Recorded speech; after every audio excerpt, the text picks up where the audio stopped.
মানুষ তো চেয়ারের জন্য জানও দিতে চায়, ঠিক না?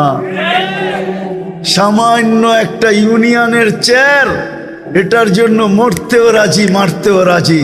কিন্তু আমাদের নবীজি মাকামে মাহমুদ পাবে, রব্বে কাবার কসম, উম্মতের জন্য ওই চেয়ারে বসবে না, হাত রাইখা দাঁড়ায় থাকবে।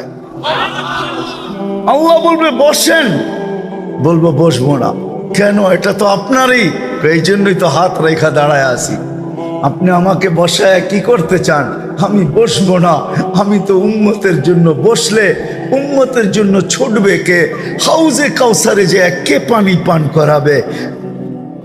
আমি যদি বৈশা পড়ি, উম্মতকে হাউজে কাউসারে কে পানি পান করাবে? আমি যদি বৈশা পড়ি, তাইলে মিজানের পাল্লায় যে কে মনিটরিং করবে? কে দেখবে যে পাল্লা সামনে ঝুঁকতেছে না পিছে ঝুঁকতেছে?